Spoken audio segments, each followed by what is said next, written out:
located in Berkeley, California, and we are a lost wax fine art bronze foundry. We've been in business for, I think, since 1975. My partner, Piero Mussi, started the foundry in 75. As I mentioned, he came over from Italy, not speaking any English, but brought with him the traditions of the great Italian masters, and speaking no English, came over here and managed to hustle up a little bit of business. And I think he started with one client, Sandra Sloan, an artist out of Chicago, began casting her bronze sculpture, and has slowly built the foundry that is today. And today, Artworks casts for about 1,000 artists around the world. And as I mentioned, we have historically done lost wax casting, which carries on a tradition that goes back about 6,000 years. Recently, we've started to get into fabrication work. Our most recent fabricated work is a 36-foot Fletcher Benton sculpture, which Piero Mussi, my partner, is now in Belgium installing. It was done for a bank in Brussels. Anyway, I thought we would talk a little bit about the production process. It's kind of an interesting process. Again, it's called lost wax, and why it's called that will evidence itself shortly. But our job at a foundry is to translate people's sculpture, whether it be in plaster or stone or another type of metal or whatever, into bronze. And we attempt to do that, preserving the integrity and the fidelity of the original piece. And sometimes it's fairly challenging. Going back to a little bit of history about the lost wax process, I've read that it started about 6,000 years ago, somewhere near the Dead Sea, and some clever gal or guy got this idea that they would sculpt, instead of in rock or some other organic material, they would sculpt their piece in beeswax. And so they collected some beeswax and they started making a form that resembled some sort of sculpture. And they got this clever idea that they would cover it in mud, some sort of clay. And the clay dried out and hardened, leaving a tough shell around their beeswax sculpture. And then it was set near a fire, and lo and behold, the wax still inside heated up and melted out. What was left was this clay with a negative imprint of their sculpture. So then it's, why don't we pour a metal into this cavity inside the clay? So metal was poured in, let dry, it hardened, the outside shell was broken away, and lo and behold, we've created a metallic version of what was originally beeswax.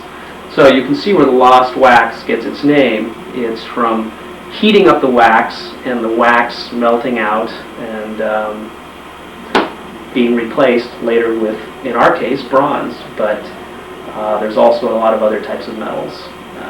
Bronze is probably the most popular sculpting material because it's strong and it's fairly easy to deal with. It welds pretty well, and it also, the copper in bronze accepts what are called patinas, which are colors that we apply to the bronze. And the technology in patina has changed a lot over the years, and it gives you a lot of flexibility in your finishes. And we can do some amazing things with those, and we'll probably take a look at a few of the patinas we do in the gallery. So let's go over the process again, and I have a few examples. Someone would bring in a sculpture to us, and this is bronze, this piece, but let's assume, for example's sake, that this was,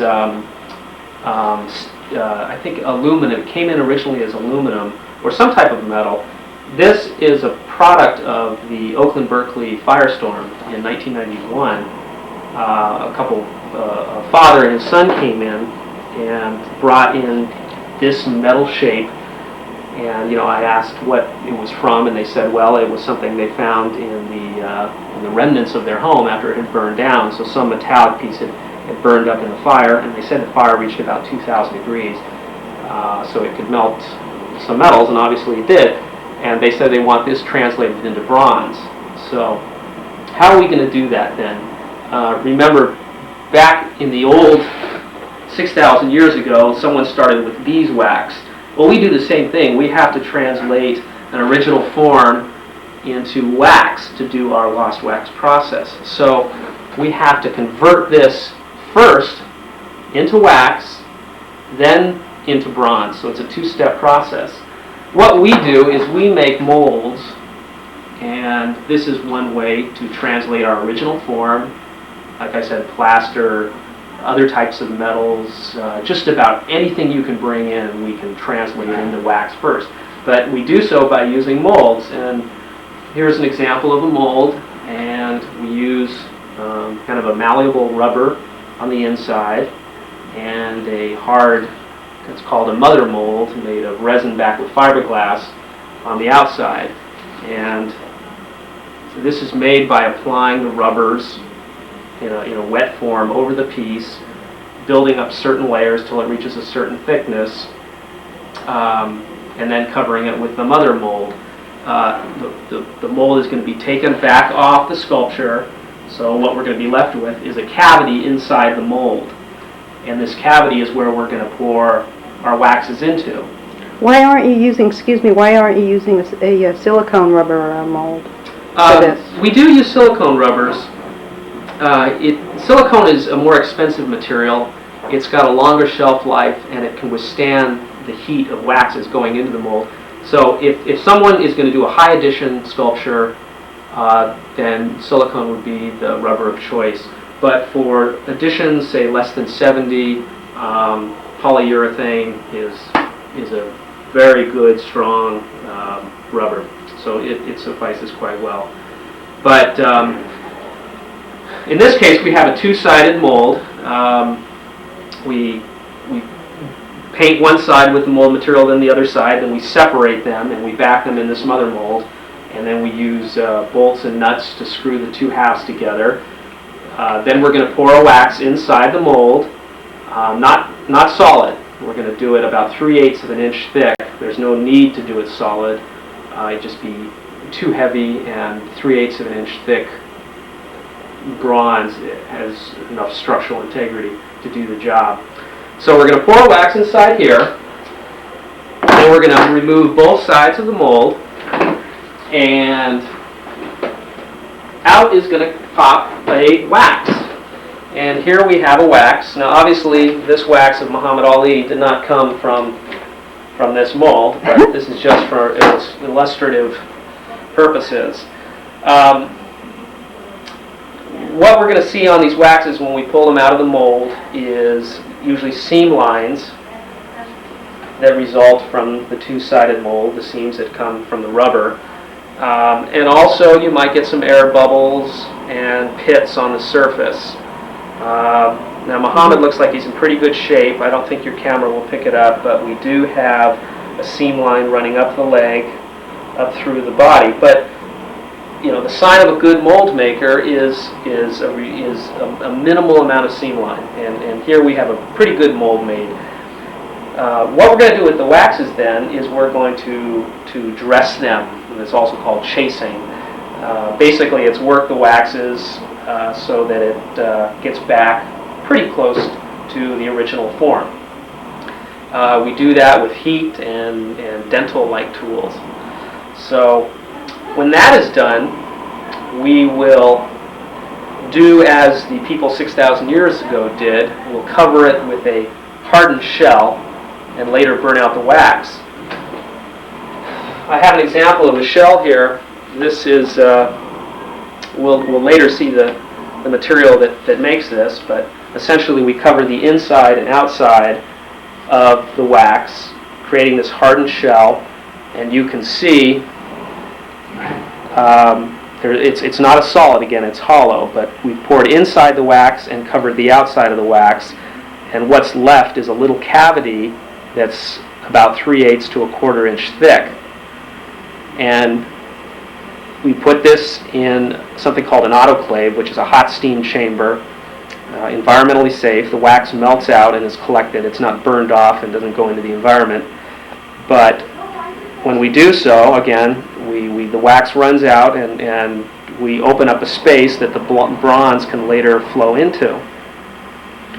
So this is called the ceramic shell, and this is directly analogous to the clay that people used 6,000 years ago to cover their beeswax with. So what was once wax will now become bronze. We're going to pour it right in. So, can I ask you one thing? Sure. What do you use for a release? We have Vaseline is a common substance. We also use a silicone spray, but I think probably in most cases we use Vaseline about 85% of the time. Mm-hmm. So. Interesting. Well, shall we go see the process department by department? Love to. Okay. Curry, I work at Artworks Foundry. I've been working for 12 years as a mold maker, and here's how we do it. This is the beginning of the process, and an artist can bring in an original piece of art made out of anything. They've brought in some persimmons, and the first step is to find the halfway mark and build a dam around it, and we'll crisp up this seam here and then put rubber on it. And here's an example of a piece that has a few coats of rubber on it. We'll put about 1/4 inch rubber on, and then we back that with fiberglass. And here's an example of fiberglass backing. Now is that latex rubber, or what kind of rubber is that? It's called urethane rubber. Okay. And we also use silicone rubber, which we use for pieces that are going to have a high addition. And these flexible rubber molds are to cast wax duplicates in. And I've done the first half of this piece, and I'll be doing this, putting more rubber on and back it with fiberglass, and then we'll open them up and take out the original, and this is where the wax duplicates will be poured into. You want to see these staplers over here? They're kind of dramatic. Oops. These are already cast in bronze. He assembles them, and in bronze. The originals were water clay, but now he wants a mold of this whole unit, and that's what Rick's doing here. So, and he's prepping to do the second half of the mold. He had to go through that whole process to get to what Stephen wanted it to look like, and now he's making a mold on it. He cast a bunch of components and welded them together, got what he wanted, and now this is his new original. This is a bunch of freshly cast staplers, and you can see that they're all in parts, and they've gotten their screws cut off, they're roughed out. And here's where Steve assembles his pieces. That's his man, Yellow Claws, and they work together. He tack welds his pieces together and assembles them, and see how he likes how they fall, and when he likes their attitude, then he'll weld them up. Gallo will weld them up. He does his own welding? No, Gallo does it. He just creates the ideas, and you're the technicians to execute the work. Yeah. He's a very famous artist. How long has he been at this? Well, he's been here for as long as I've been here, 12 years. He used to bring in his ceramic originals, and we'd make molds on many arms and legs and torsos, and then when he got those waxes, sometimes he would assemble the waxes before he cast them, and then sometimes he just cast them and assemble them in the bronze. The artist brought in a rough water clay, and we made a mold on that, and then cast a plaster. And now I'm in the process of smoothing this plaster, and I'm putting a series of layers of sheetrock mud on it, and then I sand them down.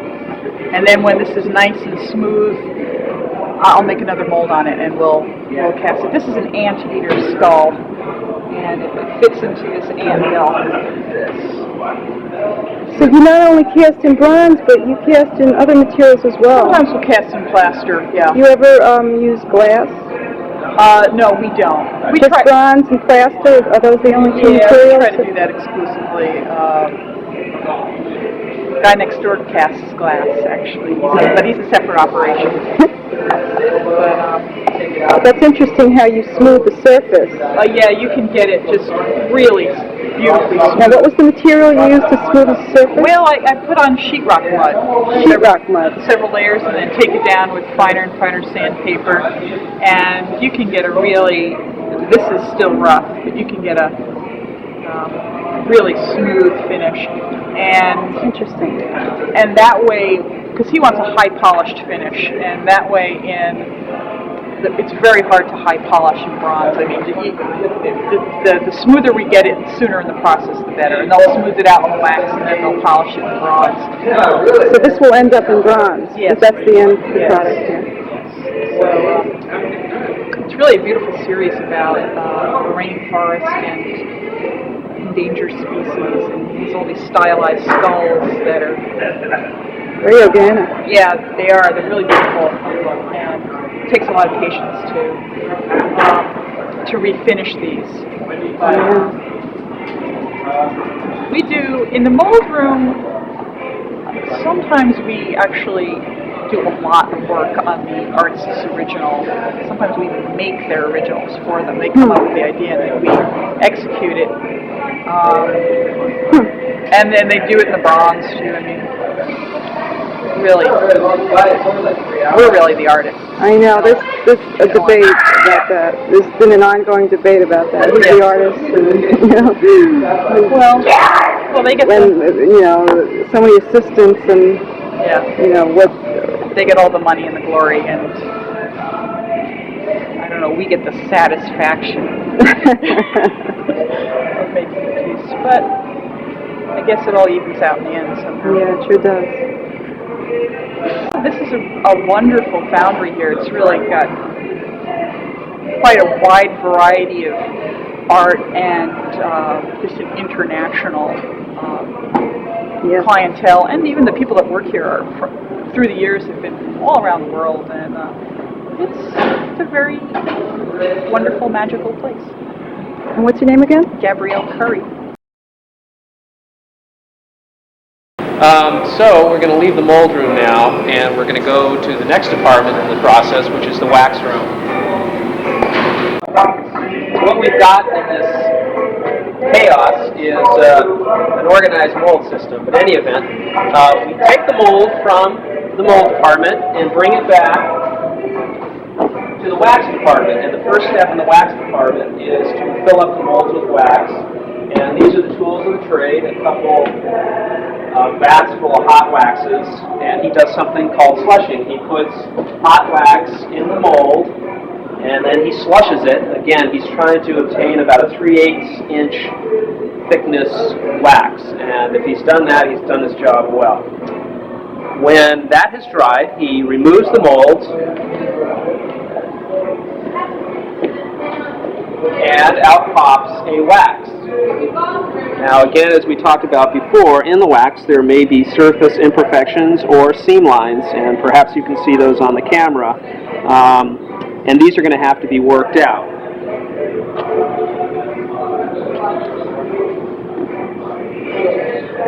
And we do that in the other part of the wax room here, where we have the wax chasers, and they're on break right now, so they don't eat Chinese food all the time, so don't worry about that. But the tools of the trade, you can see on the table here, we've got a Bunsen burner providing heat, and then a lot of dental-like tools and knives and so on, things that you would work the wax with, cut right through it. So again, the point in the wax room is to bring the wax back to the original state of the original piece that was brought in by the sculptor. Do they use turpentine at all to smooth it? Yeah, they use turpentine to make a nice smooth surface. That's right. Interested for my own, education. Sure, yeah, that's a common thing we do use. Come out in. Some employees don't take notes. They just keep working. Now, the third step, after we've poured the wax and then we've chased it or perfected it, we've got to attach a system by which the bronze is going to flow into the piece, and this is called gating or spruing, and that's done here. And we see a piece here. There's the sculpture, obviously. This is not the sculpture. And this is a system to distribute the metal throughout the piece, okay? And what is wax will later be translated into metal.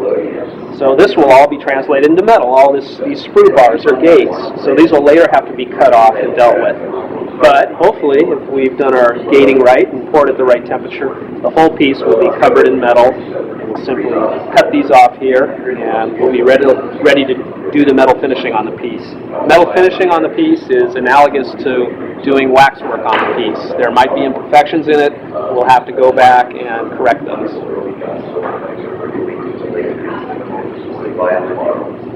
So that is the wax room, and like we had beeswax before, and it was covered in a hardened clay, we will now cover it in something called a ceramic shell, and that takes us to the next department. I should mention also that most of our employees they're all highly skilled craftspeople. They have college degrees and they've studied art. A lot of them have MFAs, so they come here and they're typically in their 20s and 30s, and they're trying to get their own sculptural career off the ground, and this is a good environment to get ideas and to learn and to use probably the best facility, in Berkeley for sure. We let them use the facility for free and the materials. And it's a real healthy environment, and it's a lot of fun too. So, on to the ceramic shell.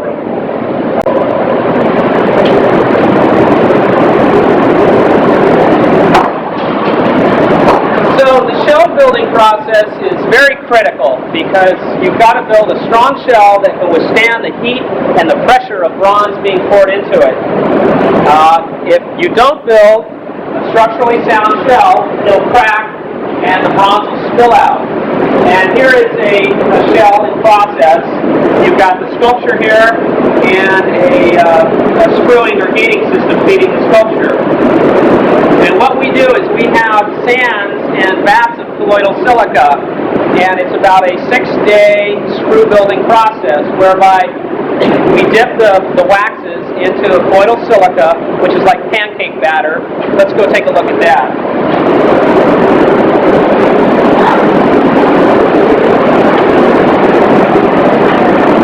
I don't know if you can step up on the step and get your camera down in that goop. But this is not a hot tub, but it kind of looks like green pancake batter. In any event, this is colloidal silica, and apparently it's the same stuff that they use on the space shuttles, on the outside of the space shuttle. As it enters back into the atmosphere, it's got to withstand intense heat.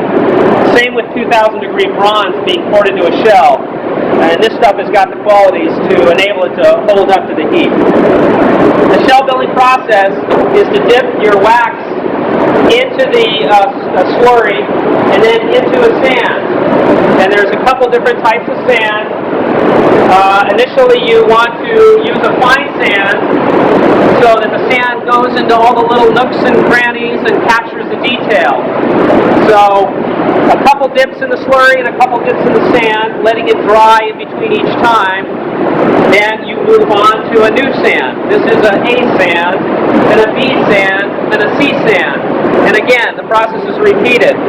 Slurry, sand, dry. Slurry, sand, let it dry. then onto a bead sand for about 3 times with the bead. And this sand is a different quality. It's a little grainier, and we're getting more towards strength. You've captured your detail with the fine sand. Now you're trying to build some strength. Even more so when we go to the sea sand.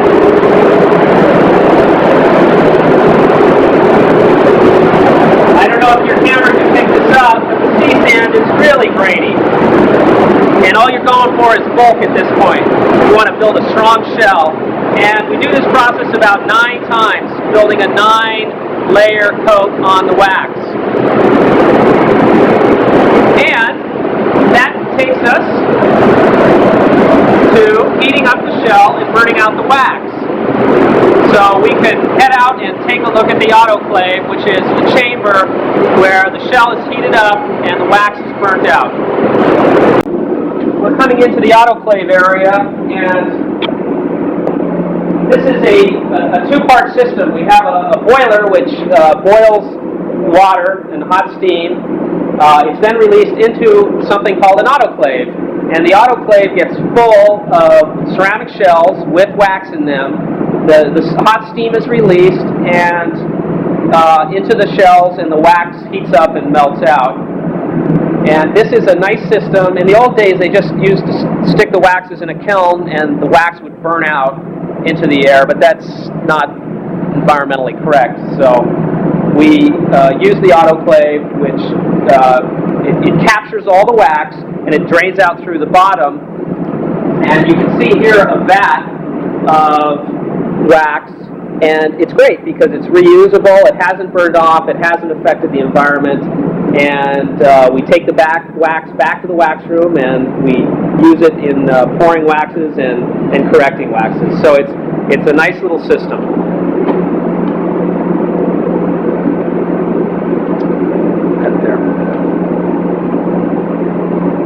We're going to go right to a casting because there's one in progress, and let's quickly move in. And we're going to see how the process works. What we have is we have a crucible full of bronze.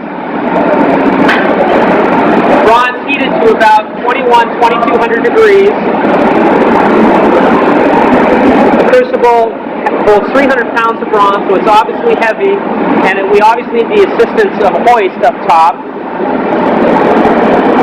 And they're now preparing to do a pour, and you'll just follow the sequence of events.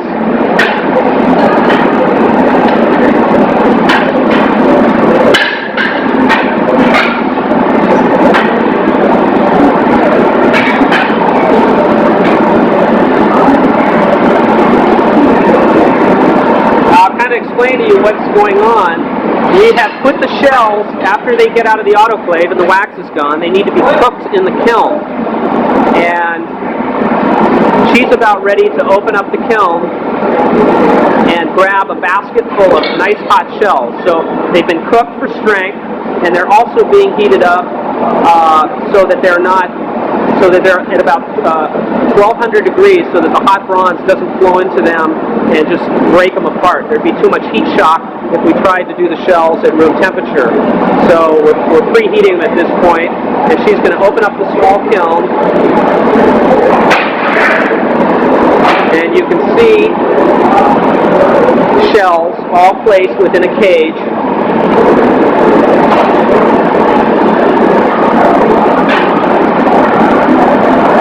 Again, the shells are between 1100 and 1400 degrees. The bronze, again, is about 2000 degrees in that neighborhood. Different pieces get poured at different bronze temperatures. You'd want certainly a higher temperature for finer detail. Everything is done with a hoist to assist us in carrying all the equipment.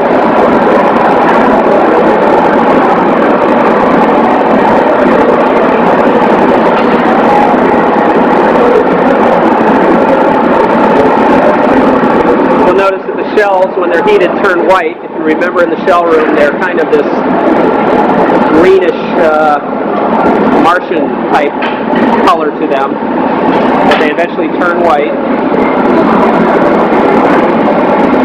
At this point, they're setting up and they're waiting for the bronze to cool down to an appropriate level for pouring for these particular pieces. That's his pyrometer there he's removing. That measures the temperature in the crucible.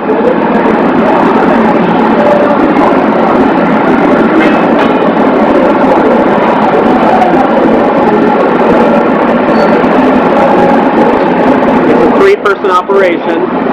One guy to help stabilize the crucible, the other person to actually turn it to pour. The gentleman on the far end is leading here, and she's keeping back foreign materials that build up on the surface to keep it from going into the shell. And that's it there. Very exciting.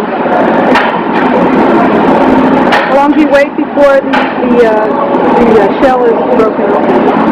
We wait, we can go as early as a half an hour, but we usually wait for about an hour.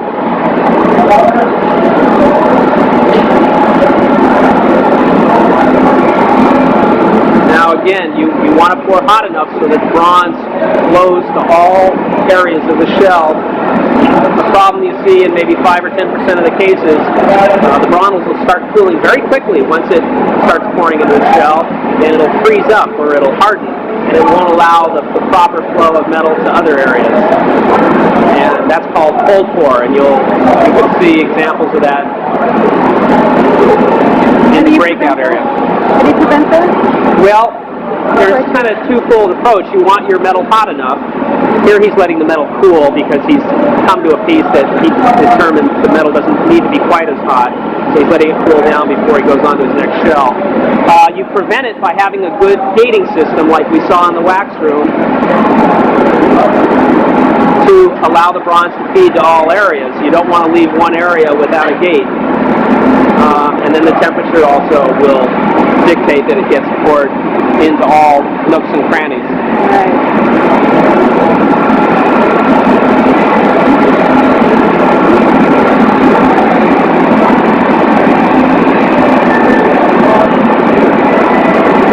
He's taking his pyrometer reading there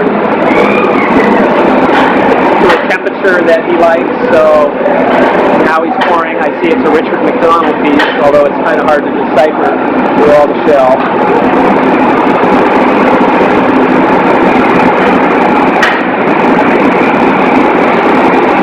A successful shell is made when there's no leaks or cracks. You can imagine the tremendous pressure being exerted on the bottom of those shells from the metal above it. And so on big pieces, sometimes you see the shell just break and the bronze flow out the base of the piece. Very expensive and costly casting error. But so far, so good in this case.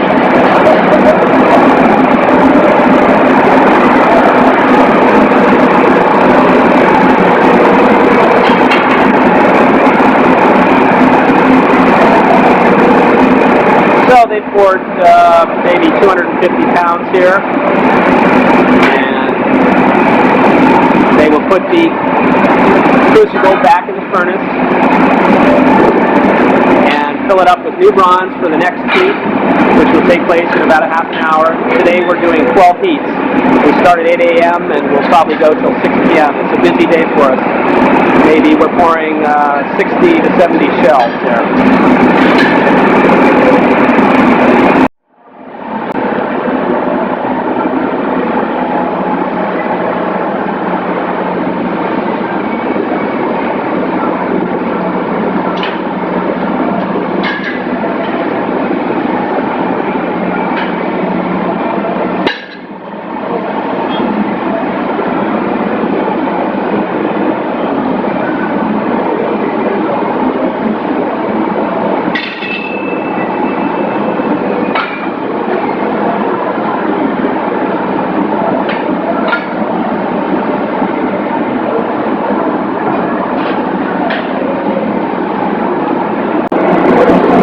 And here's an example of a couple shells that were poured in an earlier heat, and the bronze goes from that glowing red to more of a bronze color.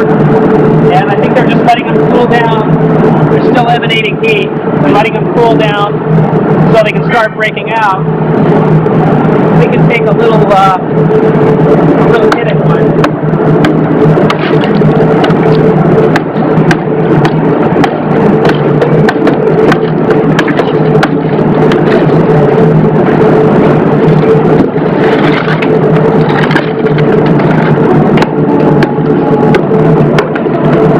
In any event, what you can see, we originally saw these pieces in wax, the gating system on them and the underlying sculpture with the gating system. And what was wax is now bronze. And so the next step would be to do as we did in the wax room with cleaning the surfaces and getting details back into the piece. We're going to have to do with bronze as well. And that's what we do in the fine metal finishing shop. So we can walk towards the fine metal finishing shop and look at some work in progress there. So many steps involved, before you reach this point, and each step has to be so delicately and proficiently done. And that's right. That's what this foundry is known for. It's great work. That's right. You've got to pay fidelity to the original piece, and you've got to ensure the quality is there at each step in the process. And it's a painstaking and time-demanding procedure, but if you do it well, it feels good, and you feel good as an employee to see the final work. You're proud that you participated in it. So, from here we go to the fine metal finishing shop. We have about 10 metal finishers in here. All sorts of work going on. We have some Richard MacDonalds, quite a few of those people working on. Being held up by that hoist there is a Stephen DeStabler winged angel, which is going to, I believe it's the city of San Jose for a public commission. And obviously we don't cast these pieces in their life-size element. We have to cast components of them, and later we have to go back and weld them and finish them to the artist's liking. At this point, we have the artist come in and work with our metal finisher to get it just the way the artist wants it. And the tools of the trade in here are welding machines, and we have fine little burrs that do a lot of detail work on metal. And of course we have grinders and abrasive materials to remove metal in quantity. So this is where it all happens, and this is definitely where the noise is in the foundry. It's almost impossible to hear yourself in here. But it's another integral step in the foundry process. And if you've made any mistakes in previous departments, they've got to be cleaned up here, because this is the metal and this is the final product.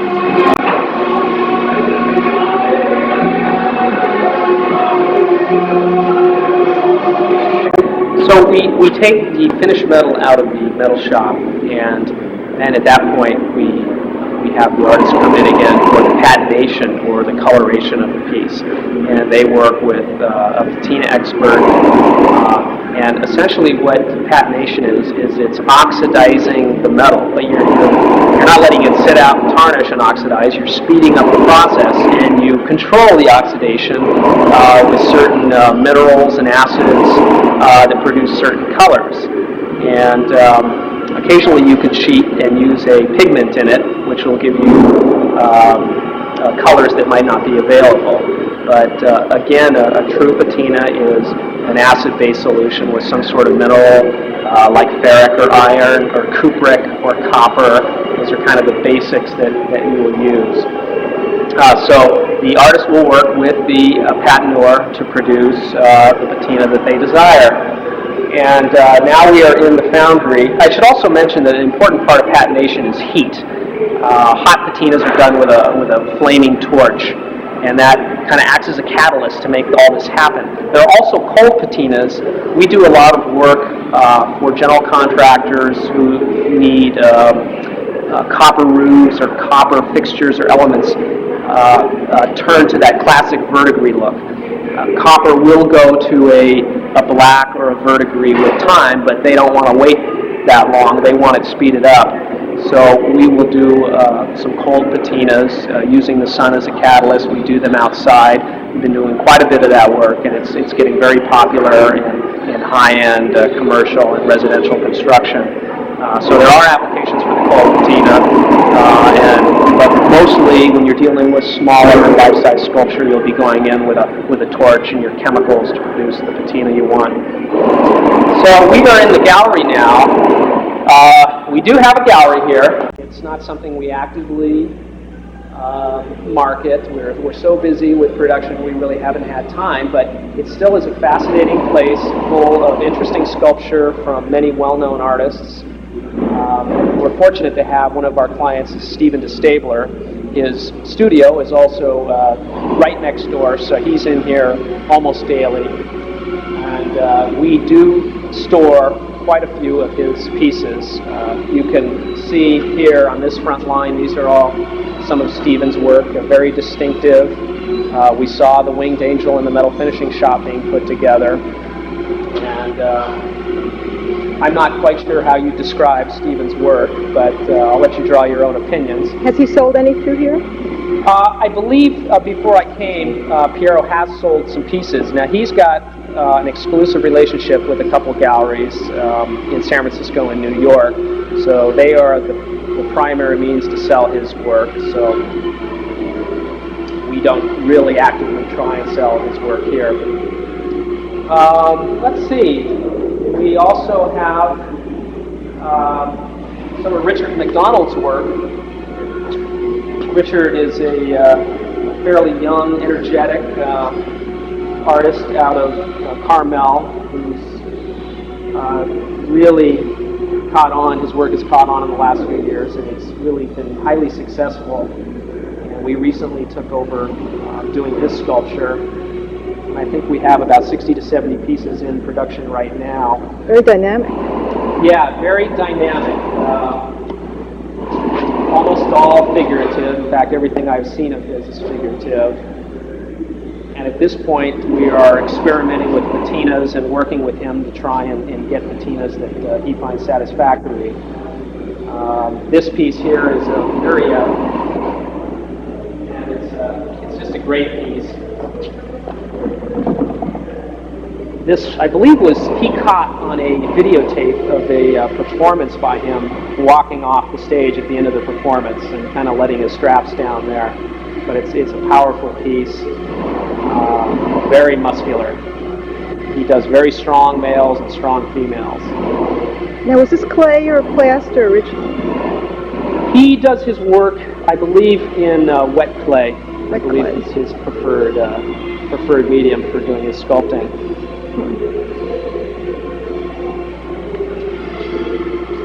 And a couple other smaller MacDonalds here. These are editions of 175. His half-life size, the Nurievs are 40, 50, 60, and so on. And then he does usually a life-size version of the piece with an addition of about 10. Obviously, he uses mimes and dancers as his models, and that's his interest in sculpting. We are also fortunate to cast the furniture or fine art of Judy McKee out of Boston, a very talented artist. And here are a few of her Jaguar benches. These, a shipment of 5, are going to Paris to be installed in a public park in Paris. This is an edition of 12. I believe we've done 5 or 6 different pieces for her, and it's just beautiful work. But I've had a relationship for about 10 years with her. It's been very successful. These are very difficult pieces, though. You know, you can imagine trying to preserve these flat planes. You know, how do you cast a perfect flat plane? It's very difficult, and it requires some metal work to go and get the geometry of this correct, to get these these curves right, and it's symmetrical on both sides. So it takes a little special effort on these pieces, but the end product obviously is worth it. So next time you're in Paris, I'm not sure where they're being installed, but perhaps you'll run into them in a park. Almost has a feeling of wood in regards to the color of the patina. Yeah, it does. In fact, she does her pieces in wood. Oh, really? Yeah, it's a dark top. I would think deep three-dimensional, almost marbleized ferric patina underneath there. And I've seen that on a few of her other pieces as well. It's very rich patinas.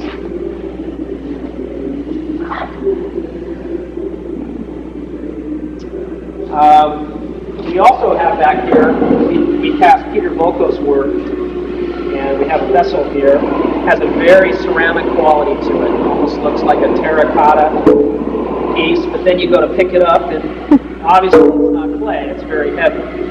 So we've done some large works for Peter over the years. We also cast for Nathan Oliveira. I don't see any of Nathan's work. There's a show now going on in Moraga. Moraga. Whereabouts? Moraga? Yeah, Moraga at St. Mary's College, right. I want to get out to see that. By the way, Volkus was my instructor at Cal when I went to school a number of years ago. Is that right? Yeah, Yeah, and I guess Oliveira taught at Stanford. I don't know where Oliveira taught. Volkus was at Cal for a long time. Yeah, I think he's retired now. Cal. Yeah, I believe so. He's a very sweet man. Yeah, and obviously a very talented sculptor. We also do some work for other artists that you might recognize the names of. This is a piece called Castabi No. 5. This is by Mark Castabi from New York, and this is a takeoff on the Chanel No. 5 piece. You have a Rodin-type figure piece inside a bronze bottle there with a glass stopper on top. So it's kind of a fun piece. That's an edition of 199. Right next to Castabi No. 5 is a Peter Max piece called I Love the World. And these have been quite popular pieces. Both of them are very big names in contemporary art. Oh yeah, very big in contemporary art. And became very known very fast. Yeah. Overnight practically. Peter Max, of course, was really hit it big with his illustrations in the late 60s, and I think he did a lot of the Yellow Submarine Beetles work. This is another piece of him. It's of the American flag, and it's just a surge of activity, sales activity on this one during the Gulf War. Kind of has a patriotic theme, and I Love the World has kind of a very global theme. You have a woman who's grasping the globe, and so we get a new piece of Peter's and Mark's just about every year. Where does Max live right now? He's living in New York City. Yeah, that's what I so thought. we usually correspond by mail. So Has a lot of his work done here? yeah, I would say probably half his sculptural bronze work is done here, and he also does some casting in New York State. So he has been here a couple times, and it's always fun to have them come visit the foundry. We also have the works of Bruce Beasley. This is obviously a very geometric sculpture.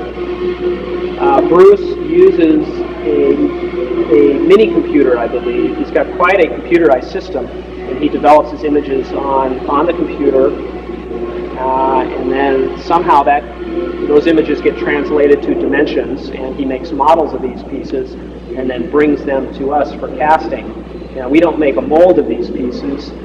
We take the actual model, which is, say, a cardboard surface, and we build the shell around it and just burn it out. So usually they're single-shot pieces, although he could make another model and we could cast the same piece, but we're not using a mold each time. And this is called direct burnout. When you avoid the mold-making process, you're doing a direct burnout.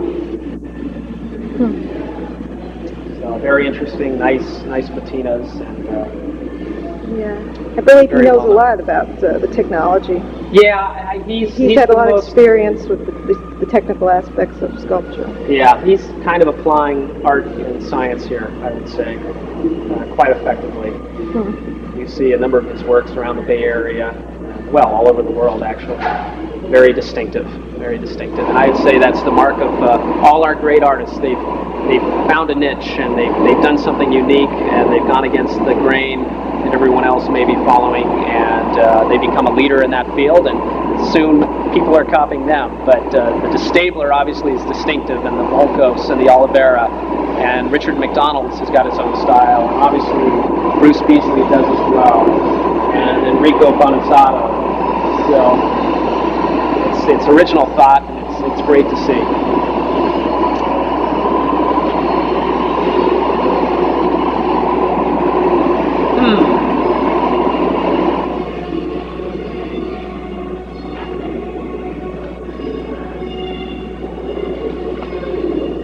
Who did this piece over here? This abstract, very abstracted piece right here. Yeah, I believe this is Raymond Suarez. This is actually... I know him. You know Raymond? Yeah. This is an employee of the Foundry, and very talented artist. Doesn't really get out and promote his work too much. He's kind of has a low-key approach about selling his work, but very talented. His studio is right near the premises, and he's a painter and a sculptor. And we're very fortunate to see his work here as well as have him as an employee. He's been working in foundries, I think, for 15 or 20 years, and is one of the most seasoned foundry people I've ever seen. Yeah, I always liked his work. Very. Yeah, that's right. Did he do any of the others here, or do you have any others? Of Raymond's, no, I don't see any offhand. Thank you very much for the tour.